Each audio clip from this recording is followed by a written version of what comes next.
Today, Chicago could be the next city to see the US military on its streets.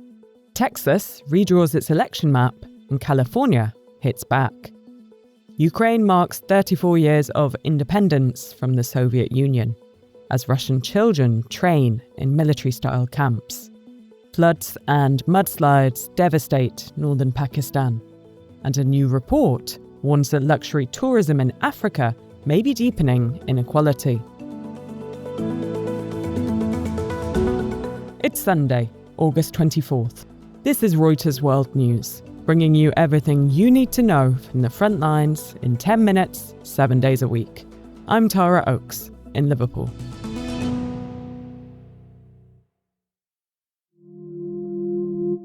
The Pentagon is working on plans to deploy the US military to Chicago as soon as September. That's according to the Washington Post. US President Donald Trump has already this year deployed troops to Washington, D.C. and Los Angeles. Trump says he's cracking down on crime, homelessness, and undocumented immigration.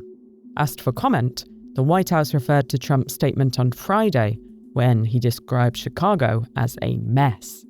The Pentagon says they do not speculate on further operations. J.B. Pritzker, the Democratic governor of Illinois, says there's no emergency warranting a military deployment.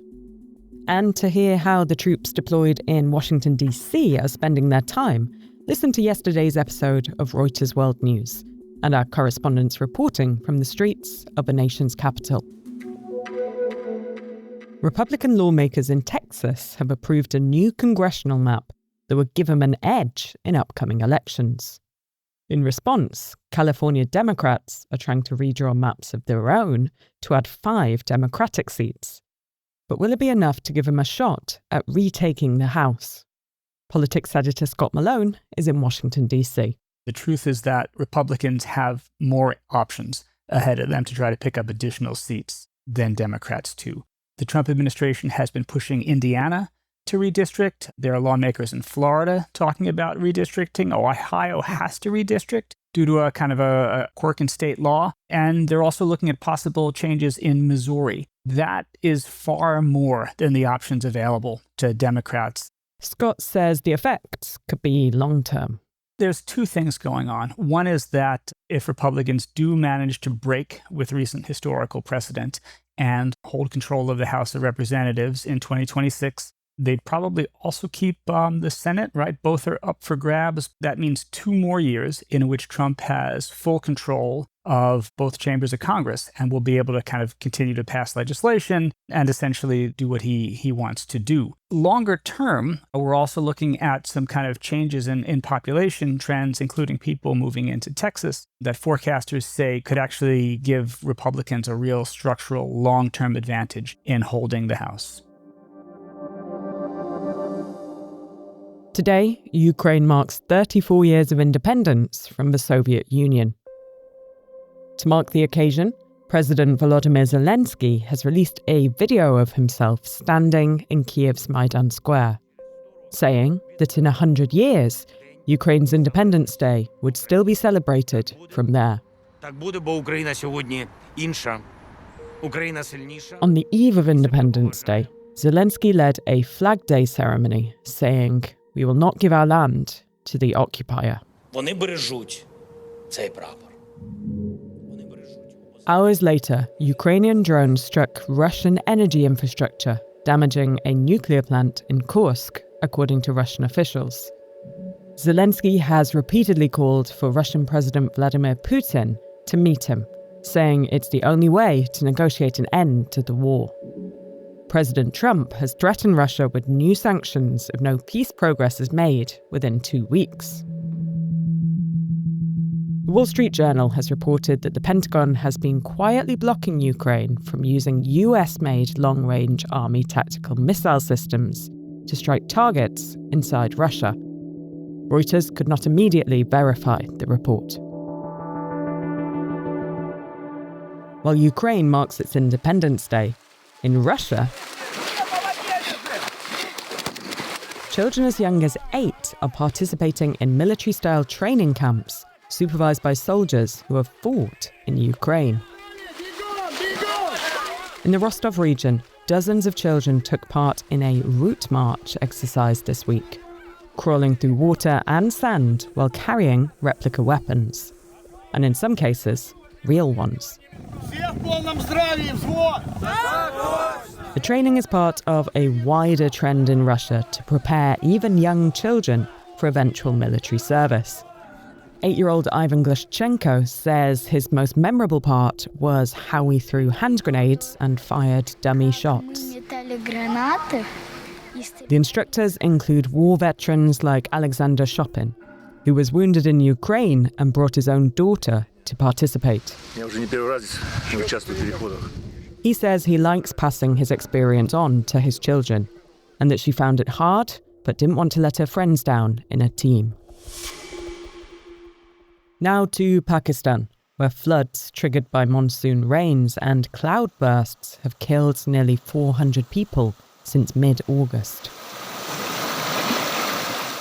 Now, a mountain mudslide has blocked a river in the northern Gilgit-Baltistan province, forming a lake that officials say could burst and unleash even more catastrophic flooding downstream. Correspondent Saeed Shah has been reporting on the destruction caused by these mountain floods. When this happens on a mountain, there are limited places for the water to escape. There tend to be these fairly narrow mountain streams which soon become inundated and then comes rushing down the slope. If it happens on flat land, there is more space typically for the rain to disperse. And also on the mountains, because it picks up all this debris, particularly rocks and trees. So that is what makes it particularly deadly in a mountain setting. Pakistan's National Disaster Management Authority has warned of 2 more rain spells by early September. Luxury tourism is expanding across parts of Africa, but not everyone is benefiting.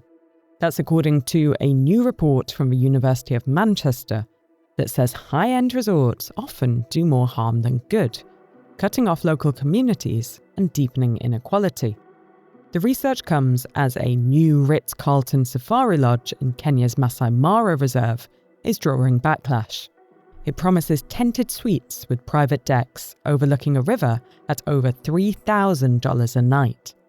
It's opened despite a legal challenge from a local conservation group who says it threatens wildlife migration and local livelihoods. Aaron Ross has more. Ritz-Carlton represents, a peak of luxury. And I think that's why these objections are getting a lot of attention. Tourism is a major economic driver in the area. And the government of Narok County, which actually manages the Maasai Mara Reserve, they talk about trying to strike this balance. And they've put out reports that talked about ways to continue to promote tourism while protecting the environment. And they actually say that, high-end establishments like Ritz-Carlton are very much in keeping with their strategy because these are places that can bring in a lot of money and perhaps have less of a footprint, less of an impact. You can make more money from fewer people. But on the other hand, the head of the Conservation Institute, he says that these kinds of resorts do have a significant impact on the environment, and also that they're not really benefiting local people, that the investors tend to come from other places, the money ends up leaving the community, and that in many years of tourist development in Maasai Mara, it hasn't brought the development that the communities have hoped it will.